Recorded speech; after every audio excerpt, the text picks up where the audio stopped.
Bro, are you a Zionist? Perception is reality. Perspective shapes the world around you. I'm JJ Weinberg, and this is my perspective.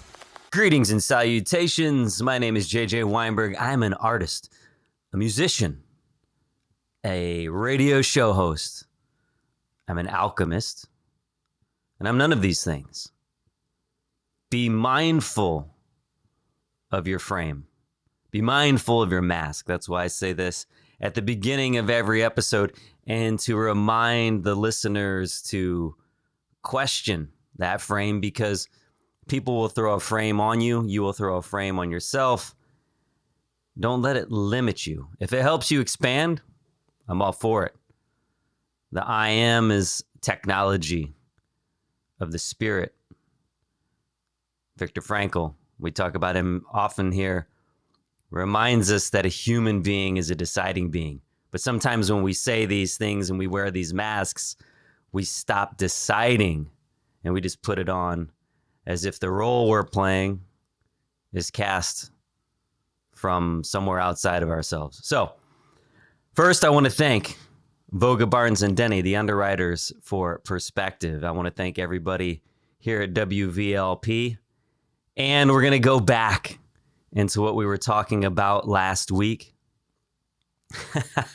I saw this comedian, and he was saying, it's kind of funny to, how did he say? It was like the idea that Trump cares about Israel.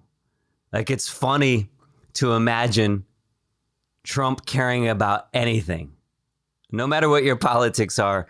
He was saying it's funny to imagine Trump caring about anything other than, you know, what he normally cares about. So the punchline, I can't say it on the radio here because he goes a little bit too vulgar, but he's like, Trump caring about Israel. It's like, yep, money, women, and a homeland for the Jews.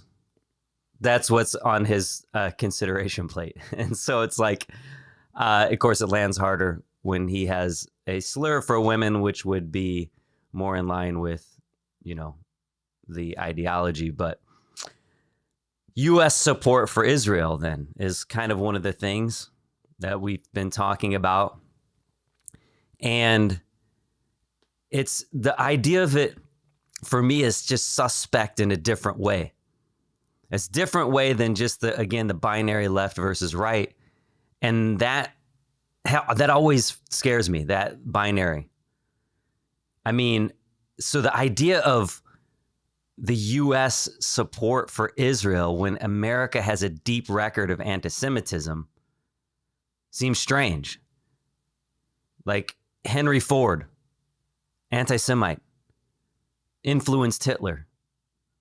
And we still, you know, laud him as one of the great American heroes of industry. Immigration, exclusion, refugee refusal during World War II. The white nationalists, we talked about them on the last episode. You know, the Jews will not replace us on all that rhetoric. We've got that blood and soil in Charlottesville. We've got the Klan. We have contemporary figures like Kanye West, Elon Musk. I don't know if you ever heard Elon's dad talk about some of these things. Charles Lindbergh, if we go back to the Henry Ford, Coco Chanel, who's not an American, but it's just about the way we frame and make excuses for certain figures. Elon Musk, you know, I wrote an article when he did his giving his heart out to the people salute. And, you know, not long after that, we had Kanye, you know, mad that Elon took his salute, and people debating whether it was what it was or what it wasn't, this Freudian slip of the arm. Regardless, it's just all our memories were like Dory in Finding Nemo right now, it seems like. People don't have a grasp on history.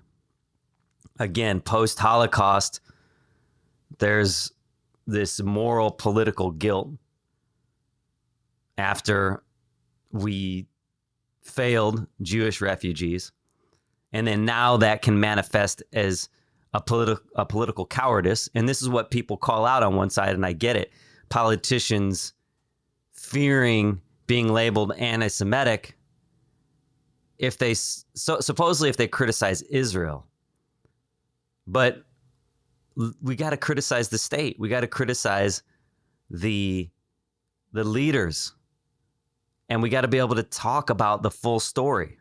And we don't do that. We tend to just sweep it all into Israel. And then the next thing you know, we have people burning a flag of Israel with a Star of David, which, again, is well within your rights in the United States. I'm not saying you shouldn't do that or that it's illegal to do that. I'm just saying that the symbology of a burning Star of David gets us close to something. So again, all these symbols and these things they're done on purpose. I mean, and that's what we're going to go over. Like Trump, he can traffic in anti-Semitic tropes and still support Netanyahu because he's not operating from moral consistency. He's operating from power, optics, donors, evangelical voters, authoritarian affinity, and of course, the strongman recognizes strongman idea. But what we looked at in this last episode, we were talking about Caiaphas, the high priest. It's self-preservation of power, notwithstanding the effects that it might have on your own population, on your own people. Like the last campaign, Trump even said Jewish voters would be partly to blame if he lost in 2024. That's exactly the kind of scapegoating trope that we're talking about. And it's the reason why we should be very critical of thinking that Trump is influenced by Netanyahu, or, you know, that they're not just into bed together. Again, this professional wrestling thing. So one of the big current issues, of course, is the continued weapons support. On April 15th, 2026, the Senate blocked resolutions that would have stopped about $450 million in bombs and bulldozers from going to Israel. The vote became a flashpoint because critics say that U.S. armies and the U.S. arms rather are enabling civilian destruction in Gaza, Lebanon, and elsewhere. So the larger background is the existing U.S.-Israel aid structure, including the 2016 Obama-era agreement providing $38 billion over 10 years. So fiscal year 2019 through 2028, that was during Obama years. That's why I get, a little bit suspicious about the way anything that's being used, anything that's being brought up in social media, and especially during the Trump era, I'm just going to hold it with a little bit more scrutiny.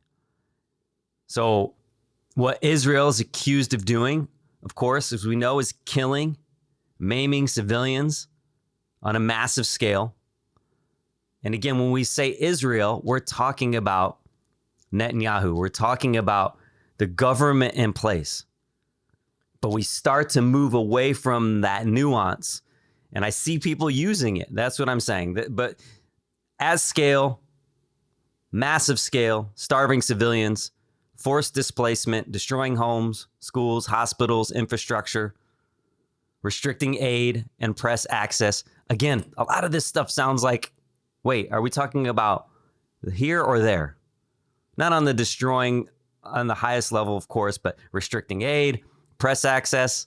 I mean, we looked at what happened last year with U.S. aid, and that bill simultaneously destroyed U.S. aid and public media, funding for public media, which, of course, Next episode and going forward, we're going to talk a lot about that, talk about my Bob Ross project, the Million Bob March. But again, we're doing a lot of this stuff here. Settlement and occupation abuses, basically actions that human rights groups and some international legal bodies would describe as war crimes, crimes against humanity. And then if you look at Hamas and related groups there, you've got October 7th, 2023, attack involving, a mass killing of civilians, hostage taking, sexual violence allegations, attacks on families. Human Rights Watch, said that Hamas-led armed groups committed war crimes and crimes against humanity on October 7th. And so it's this back and forth. It's always the whataboutism comes in, right? Hamas embeds itself in civilian areas, fires rockets towards civilian population centers, all of this stuff, and governs Gaza repressively, uses the suffering of Palestinians as part of its own political and military machinery. So it's like this political football of people. But criticizing Netanyahu and what he's doing with the Israeli army, occupation, siege, war crimes, U.S. weapons policy, it's not anti-Semitism. Blaming, the quote-unquote Jews for it obviously would be anti-Semitism. And what I'm saying is, while we're sharing these things on massive scale, we have to be careful of losing the nuance, because I see it being swept into that. I see it being swept into, and you go into the comments, we talked about this last episode, the German painter was right. The man with the mustache was always telling us the truth. And that's happening beyond just bots. I've seen it happening in comment sections. And the only reason why even people are saying it that way is because they're cognizant of what they're saying being malicious, and that it might be targeted by the algorithm to just say it outright, to actually shut it down, that's where so much of my concern comes from, is people saying, oh, I'm being silenced by the algorithm. And it starts to slip into the algorithm is controlled by the Jews again, back into that whole media trope and all of this stuff. So that's the propaganda trap.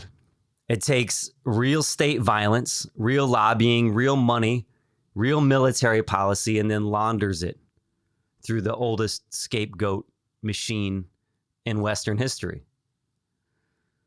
This is my song, No Nations. I talked about it last episode. It comes to mind again. And I think of this like state power, empire, arms, money, religious mythology, authoritarian politics, the consumer population management. That's all it is. It's not the Jews. It's not the Palestinians. It's not the Muslims. Power loves turning people into symbols. So nobody follows the money, the weapons, the dead children. And again, at the beginning, I say, I am all of these things and I am none of these things. Gandhi, I reminded in the last episode, says, I am a Christian, a Hindu, and a Jew, or I am none of these things. It's about humanity. But we have Israel as a biblical symbol and Israel as a modern nation state. We have Zion as longing, exile, return, covenant, homeland, poetry, survival, and diaspora memory. It's not the same thing as Netanyahu military strategy, settlement expansion, or state violence. Caiaphas is the archetype. Caiaphas wasn't the Jews. Caiaphas was a power broker under empire. He was a religious official operating inside Roman occupation, protecting his station, his class, his proximity to power. But historically, his caricature has been used to propagate antisemitism. And that's why it's imperative that we pay attention now when I'm looking at a symbol like Netanyahu or a symbol like Trump and this cult of personality, we have to pay attention. You know, the old Christian accusation that the Jews killed Jesus is poisonous and stupid. Jesus was Jewish. His mother was Jewish. His disciples were Jewish. His scripture was Jewish. His prophetic tradition was Jewish. The conflict wasn't Jesus versus the Jews. It was Jesus versus priestly power, imperial collaboration, legalistic hypocrisy, and empire itself. That's the same category error that's happening now. I've seen people collapse Jewish people, Israel, Israeli government, Netanyahu, every atrocity. That collapse is the propaganda machine. So the honest version is Jewish people are not Netanyahu. Israel as an ancestral longing is not liquid. Zion as a sacred metaphor is not militarized nationalism. A people's trauma doesn't give a state a blank check, and a state's crimes do not become the guilt of an entire people. That's really the heart of it. I mean, the reason that some of this drives me crazy is this with the shock politics and social media, especially when we have someone like Kanye West promoting virulent antisemitism. And then I don't know what I mean to say get away with it, but I guess when I say to get away with it, I would mean that he is like selling out SoFi Stadium 2 nights in a row, 160,000 people. That's dangerous in my mind. I'm not saying that it means that we handcuff him. That's what they would do with him in Germany for his anti-Semitism, because it's not allowed there. But here, what I'm saying is we need to be able to bring our conscious awareness of what's happening up to a higher level, because we should hold him accountable. It's that same ancient scapegoat. It's a ritual wearing new clothes. Empire commits violence. Elites make deals. This is Netanyahu. Civilians die. And then some demagogue points at the Jews or the Muslims or immigrants. It's always pointing out at this other, this xenophobic other. So nobody looks at the actual machinery. I'm saying let's look at the machinery. But they're hoping we don't, is what my point is in all of this, I think. My real sermon is don't let sacred names become shields for state violence, but also don't let state violence become an excuse for an ancient hatred. Israel's not one thing. If we think of Israel like America with a parliamentary system, Netanyahu isn't Israel any more than Trump is America. Right now, Netanyahu leads Likud. That's the major right-wing party. His governing coalition has depended on nationalist, religious, and far-right parties. That's why people call it one of the most right-wing governments in Israel's history. And we see how that manifests here. For us, you know, to say that we're governed by a extreme nationalist Christian ideology, it's like that's probably very close to true, but that doesn't throw Christ out. And in fact, that's what I'm trying to unpack here, is that they've used that as a weapon. And we'll talk more about it. We get to Constantine's sword here a little bit later. But here in the United States, we're baffled by the cult of personality around Trump, that his party just bends the knee. But we protest in the streets, some of us, and we question, we say, how do people even in his own party let him get away with this stuff, let alone the opposition? And who's holding him accountable for real and actual crimes here in the United States? We know that this is happening. So the opposition is real in Israel. See what I did there? I mean, I really had to look this up, though, to be informed because I don't know. And so many people I see posting, I mean, it's on every subject. It has been. This is the disease of our time. It's a cancer of our mind. We have an opinion based off of this inherited outrage.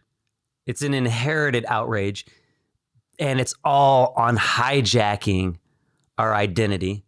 But these issues, I know 95% of people are sharing things hypercritical, reducing a flag with the Star of David on it to being spray painted over with a red no sign. And I know that these people don't know these things either. So I had to go look into what is it like? What's it like over there right now? And they don't realize that without that information, they're just sharing the exact type of content that inflames these anti-Semitic tropes. But what I understand now, the opposition there, with a little bit of research, you have Lapid, the former prime minister and secular centrist. We have Bennett, former prime minister. He's right-wing and religious, but still anti-Netanyahu, even though he's hardline on Palestinian, statehood. Benny Gantz types, military-centered centrists who criticize Netanyahu's leadership.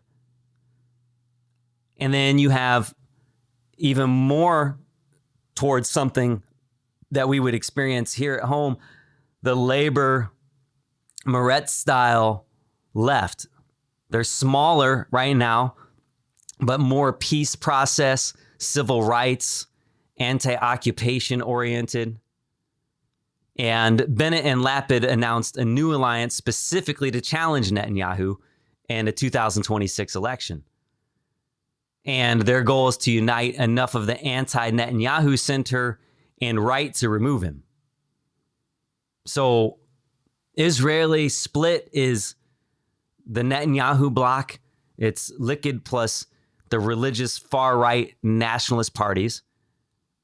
And then you have anti-Netanyahu center-right bloc.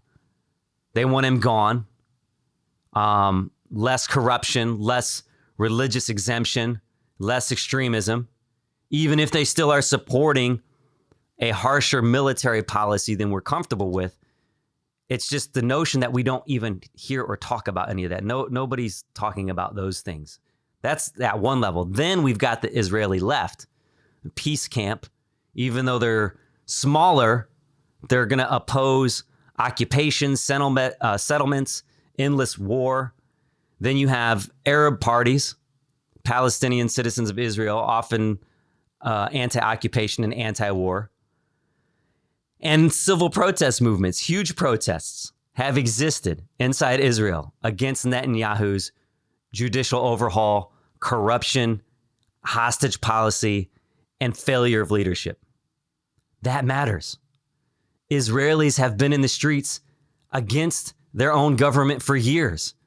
But if we're just putting a Star of David with a red slash through it, that's where I'm saying we're not being responsible.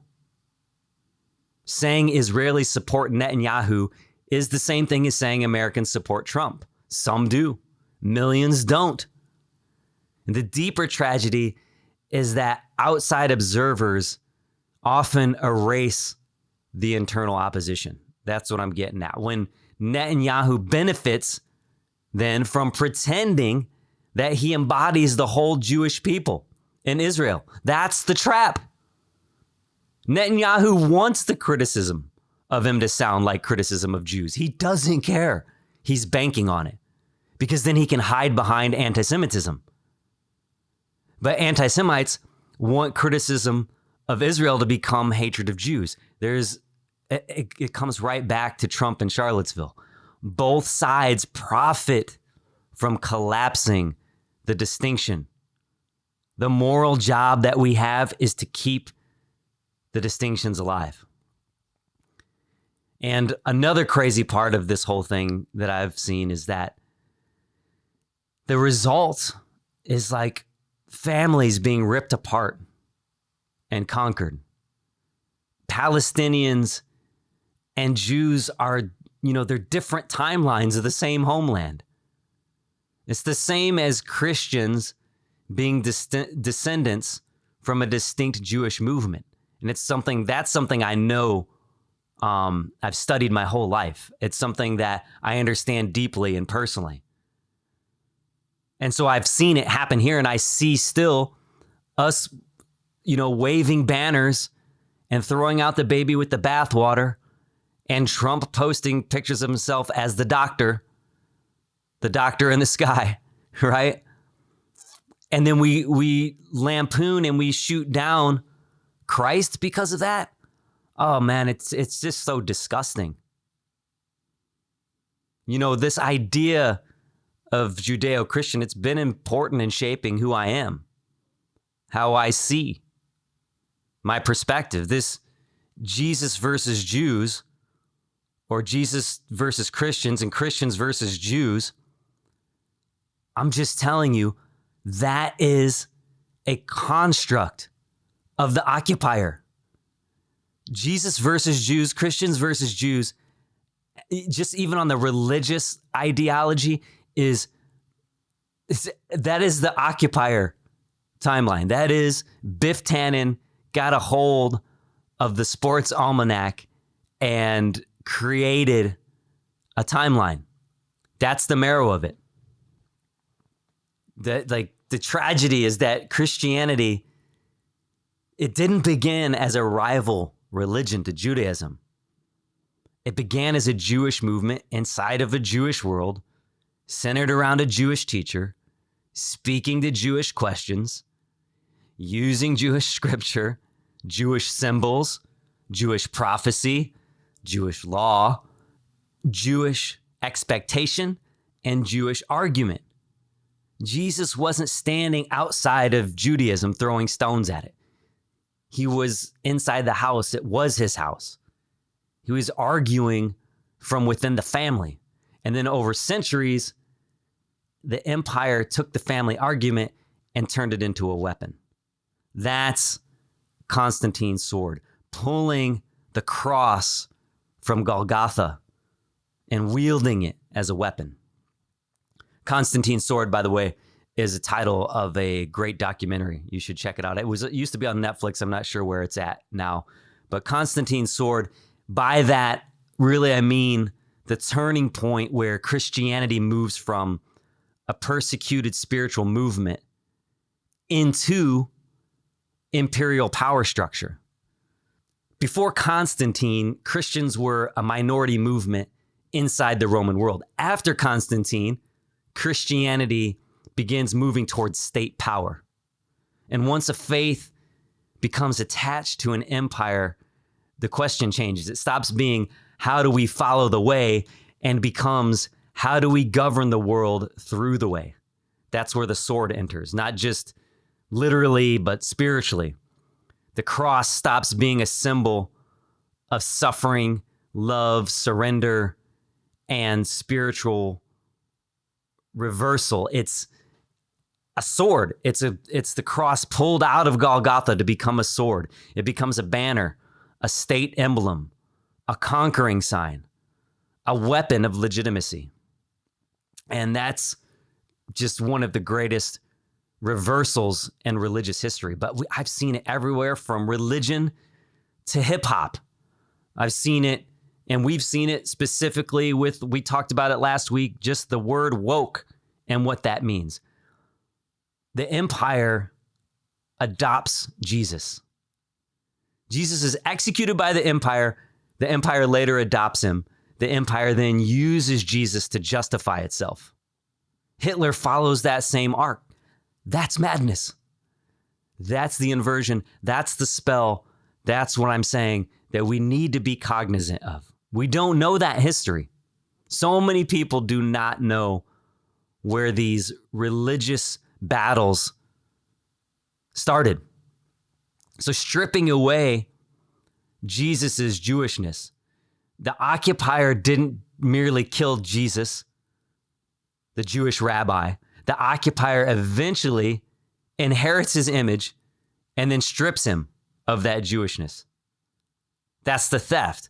Jesus becomes less and less a Jewish rabbi from Galilee, speaking to Jews under Roman occupation, arguing about the Torah, temple, justice, mercy, hypocrisy, empire, purity, power, and the kingdom of God. And he becomes more and more a Romanized, Europeanized, empire-approved Christ figure, detached from the soil, the language, and the people that informed him.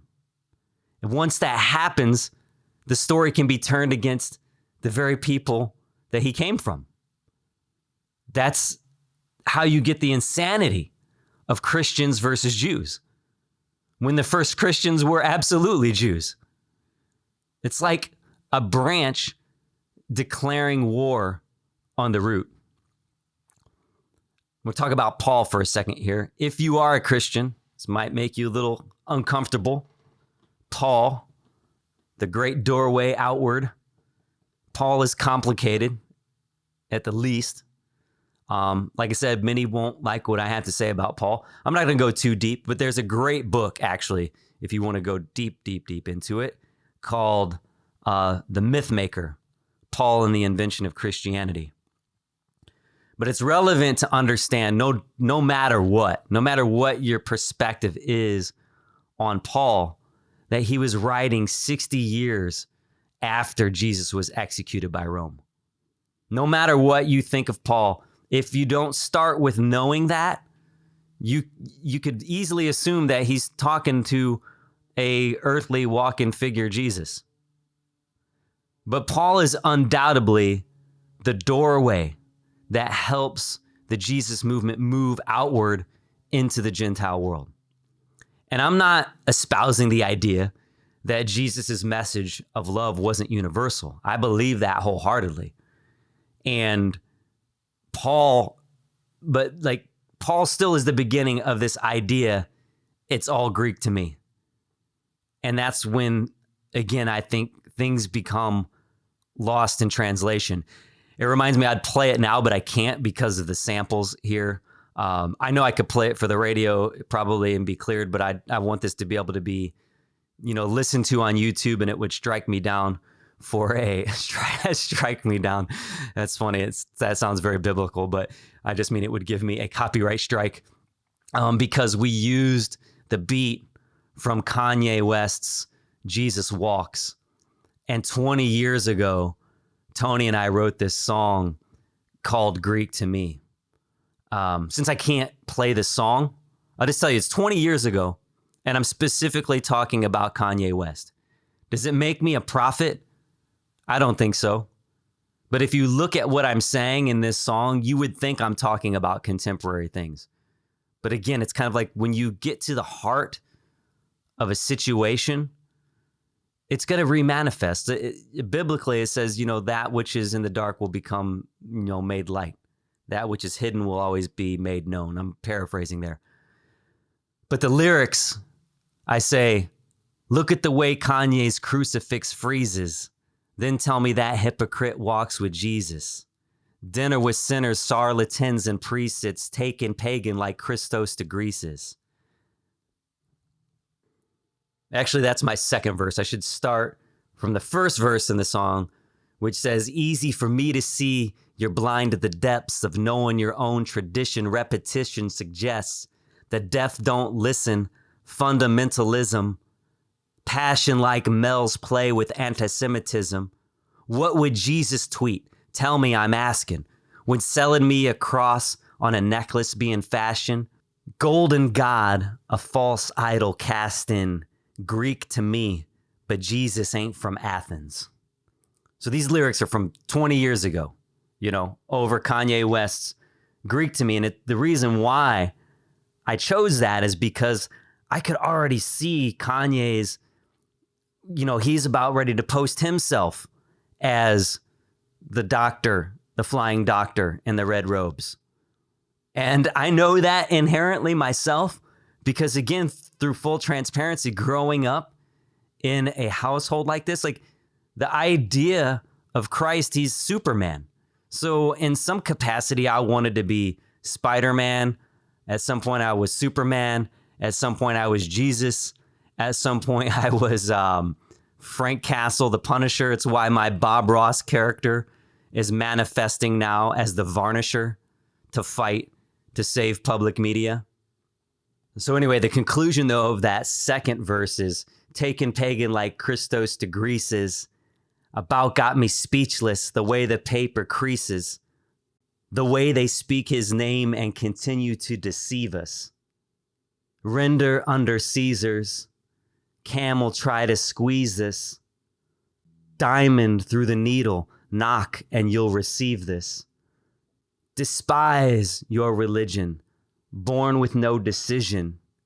Jesus had a vision, but Jesus wasn't Christian. Born, lived, fought, and died as a Jew. And Jesus didn't die for me. Jesus died because of you. And you won't let him down because you gave him a crown and spilled blood on the ground and his name on a sword, like Constantine swore. Married Magdalene, but you call her a. It's funny because the comedian that I was referencing earlier about Donald Trump, the money and women, that's the word. But the rhyme fills in the gaps for what you call Mary Magdalene. I'm not going to say it here on the radio. But that's a song from 20 years ago that we recorded. I don't think we put it online until like 2015 sometime. But Greek to me, Paul takes a Jewish messianic movement and translates it into language that Greeks, Romans, and non-Jews can enter. That may have made Christianity universal then, it started that progress even more so, but it also created the opening for Christianity to be falsely severed from Judaism. That's the danger. Paul's writings, they seem to wrestle with the Torah, law, grace, flesh, spirit, circumcision, covenant, and Gentile inclusion. Those arguments were explosive because they asked, do non-Jews have to become Jews to follow the Jewish Messiah? Paul says no. The answer opens the door to the nations. But once the movement grows among Gentiles, the center of gravity starts to shift. And over time, the question changes from how do Gentiles join a Jewish-rooted movement to why are Jews rejecting our Christ? And that's where the poison begins, because now the parent tradition somehow becomes the obstacle. The root becomes the enemy. The people of Jesus become the people blamed for Jesus. That's the historical horror story of all time. But it's the occupier's trick. Empire has a genius for turning family into enemy. It takes people who share a root and makes them strangers. It's a Jewish teacher. It takes a Jewish teacher, makes him anti-Jewish somehow. It takes an internal Jewish debate and turns it into Christian contempt. It takes the cross, a symbol of Rome's violence, and later lets Rome wear it like a crown. That's the exact pattern I'm saying that we're seeing in Israel and Palestine. People are treating Palestinians and Jews like alien species when the deeper story is far more tragic. It's families, tribes, cultures, religions, and identities ripped apart, renamed, converted, scattered, occupied, and reassembled by empires. Different timelines of the same homeland. Different religious descendants of the same ancient rupture. Different branches trained to forget the root. So that Jesus versus Jews lie, this idea that Jews killed Jesus, it's just one of the most destructive propaganda moves in history. I've said it 100 times. I'll say it 100 more. Jesus was Jewish. His mother was Jewish. His disciples were Jewish. His scripture was Jewish. His arguments were Jewish. The temple that he spoke about was Jewish. The God that he prayed to was the God of Israel. So the phrase, the Jews killed Jesus, is a grotesque distortion, when it's actually closer to, of course, Roman occupation executed a Jewish teacher whose movement threatened religious and political order. And of course, there was the cooperation of some local authorities, read Caiaphas, operating under imperial pressure. It's a very different sentence, but empire doesn't like complicated sentences. Empire likes scapegoats. That's why we have to be careful about just sharing memes and quick emotional things on the internet. This episode is going to be an hour long. The previous episode was an hour long. How do we get to the nuance? Empires like scapegoats, so the story becomes they killed Christ. And once they is created, history starts sharpening the knife. They. So with this parallel between Netanyahu, Caiaphas, and the corporate capo, like we have the capos in Nazi Germany. We'll go back to Caiaphas. He's not the Jews. Caiaphas is the archetype of the local religious operator he survives by aligning with empire. The capo in Nazi Germany is not the Jews. So if you're not familiar with the capo in Nazi Germany, it's one of the darkest examples of how power corrupts a captive world from the inside. In the concentration camps, capos were prisoners assigned by the Nazis to supervise other prisoners. Some of them were Jewish. Many of them weren't, but some of them were Jewish. The entire structure was designed by the Nazis to force victims into a hierarchy inside the machinery of their own destruction. That's the point. The capo wasn't proof that the oppressed group was corrupt. The capo is proof that the oppressor understood human weakness well enough to weaponize survival.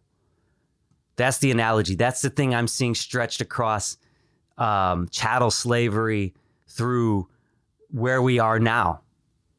Empire, fascism, colonial power. They love to create a figure who appears to come from inside the opposed group, then use that figure as both a tool and a shield. Hey, there are some commentators that I could name. I'm not going to, but when we talk about token people, we know what we're talking about, and we've seen people step up into this role. The capo gets a little extra bread, a little authority, a little distance from death, and exchange becomes part of the machine. But the machine still belongs to the master. Capo, by the way, tomato. Sorry, I'm pronouncing that the way that I do. The horror, though, is not that one of them did it. The horror is that the system created conditions where survival itself could be twisted into collaboration. And that same thing, like I said, go back. It happened here. The poor white man in colonial America was handed one of the oldest bribes in the empire's book. Not freedom, but a false rank. He wasn't made equal to the master. He wasn't given true power, land, literacy, wealth, or full dignity. He was given proximity. He was given a costume of superiority. And of course, that costume later turned into white robes. He was handed a whip and told, "You're not like them." That was the ruse. The poor white laborer, the indentured servant, the broken man at the bottom of the European ladder, had more in common with the enslaved African and the displaced native person than he had with the plantation lord. They shared hunger. They shared exhaustion. They shared disposability. They shared the experience of being used by men who owned the land, owned the law, owned the story, and then called that ownership civilization. They didn't have so much in common with what we've called here the founding daddies, but they still have this reverence, the looking up, because of what they were given. The master understood something ancient. If the poor ever recognize each other, the palace trembles. That's what they recognized when Fred Hampton, with the Rainbow Coalition, was doing the same thing that happened at the foundation of the country here in bringing people together under that same recognition of their poverty and how the system was broken. So the system gives the poor white man a false throne and told him that his poverty, it's still nobler than another man's bondage. It told him whiteness, this fantastical created whiteness, was wealth, even when his pockets were empty. It gave him this idea of race as a counterfeit inheritance. And that's why the cracker, the whip cracker, becomes, in this frame, the capo of a different color. Not the same condition, not the same suffering, of course, not the same historical role, but the same machinery of manipulation. A person with a little real power is given a little authority over someone with even less, and then convinced that this borrowed cruelty is identity, dignity, and destiny. And that ruse is never ended. It's just changed costumes. That's what I'm concerned about. Race becoming the wedge, class becoming invisible. We see it now. The man with no money was taught to blame the man with no freedom. What? The worker was taught to fear the immigrant. The poor were taught to resent the poorer. The broken were taught to police the broken. And above them all, the master just keeps counting. That's the great smoke and mirror parlor trick. Convince people who share a wound that they're enemies, then sell them both the bandage.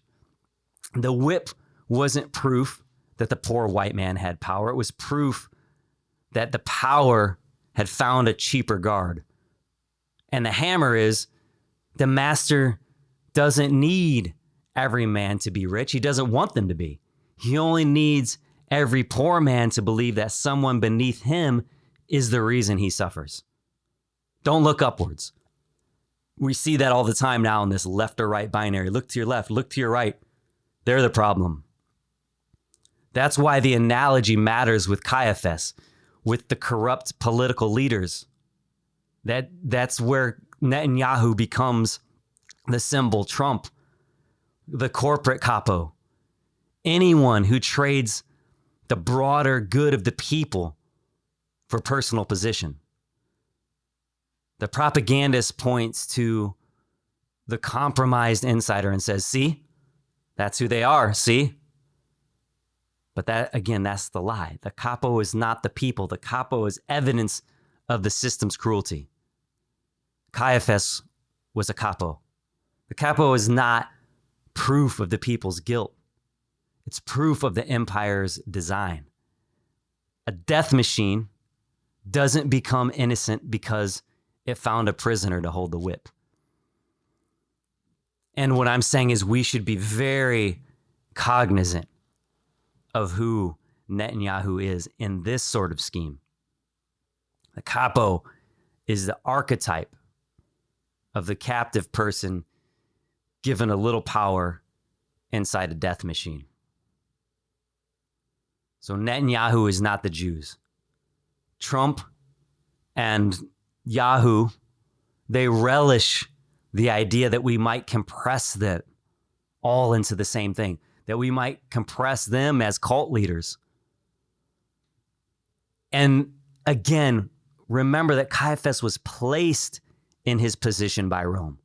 This idea that Trump is, at Netanyahu's beck and call. What? When, again, we go back to the billions established even during Obama's presidency. No, Netanyahu more than likely can be read in this symbolic language as a modern power figure a political operator, a corporate capo, a man whose actions can be condemned without turning him into the face of an entire people. But the propaganda move is always find one compromised figure, make him stand for the whole group, then punish the group through the symbol. That's how hatred launders itself through politics. So the greatest trick of empire isn't that it conquers land, it conquers memory. It takes a Jewish rabbi and makes him look Roman. It takes a Jewish movement and makes it anti-Jewish. It takes a cross used by empire to execute the dissident and turns it into the empire's flag. It takes a family argument and turns it into a civilizational hatred. That's Constantine's sword. That's the sword that cuts Jesus from Judaism. It's a sword that cuts Christians from Jews and Jews from Palestinians. That's the sword that cuts Jews from their homeland and the imagination of people who don't know history. And once the cut is made, people forget there was ever a body before the wound. So Christianity didn't replace Judaism. It was severed from Judaism by empire, translation, politics, and power. Jesus wasn't anti-Jewish. Empire made him useful against Jews. The occupier's final victory is when the children of the same root no longer recognize each other. That's really what has me. Children of the same root. It's the same pattern across everything. Christians versus Jews, Jews versus Palestinians, blacks versus poor whites, natives versus immigrants. The master gives the broken people different names, different stations, different fears, different mythologies, and then watches them fight over the wreckage while he keeps the deed to the house. That's the story. So we can't simply say Jews good, Palestinians bad, Palestinians good, Jews bad, Israelis, however you want to frame it. We have to look at something deeper. Empire came into a land, broke the people, scattered some, transformed others, renamed places, changed language, shifted religion, and then centuries later, the descendants of those ruptures were taught to look at each other as foreigners. To me, that's the story. That's the tragedy. These identities are not alien to one another, like modern slogans want to make them sound, like these videos and these contrasts, these sharp headlines want to make them sound. The land wasn't empty, and history didn't move in with clean boxes, and the empire didn't merely occupy territory. Empire altered memory. So to me, there's a bigger timeline. Before modern nationalism, before Britain, before 1948 and Netanyahu, before social media, before everybody started yelling slogans at each other, there was an ancient Jewish people whose identity was rooted in that land. Ancient Israel, ancient Judea, Jerusalem, Zion, the temple, the law, the language, the calendar, the memory. A Jew is not a person who believes in Judaism the way a Christian believes in Christianity or a Muslim believes in Islam. Jews are people. Jews are a people. Judaism is a religion, yes, but Jewishness is also ancestry, culture, peoplehood, memory, ritual, and origin. I saw someone say, F all religion the other day, talking about this whole situation. And it's like, again, there's the conflation. This is not Jew religion. These are people. Britannica describes Jews as the continuation of an ancient people descended from the Hebrews, and the Jewish diaspora as the dispersion of Jewish communities outside Palestine or present-day Israel, especially after Rome destroyed Jerusalem in 70 CE. That's why the question, where did Jews come from, matters. If Italians come from Italy, and Germans come from Germany, and native peoples have origin in the lands colonized around them, then Jews don't come from nowhere. They come from ancient Israel and Judea. That doesn't solve every modern political question, but it establishes an origin point, and origin matters. You know, the great ruptures, though, the conquest, the exile, Assyrians, Babylonians, Persians, Greeks, Romans, nobody's talking about this on social media. Some of these empires conquer, exile, some allow return, some rule through ancient kings, impose culture, some crush revolt. But the repeated pattern is land is taken by powers outside the people's own self-rule. Babylonian exile is one early rupture. Jews are taken away, the temple is destroyed, the community is broken, and some return under Persian rule.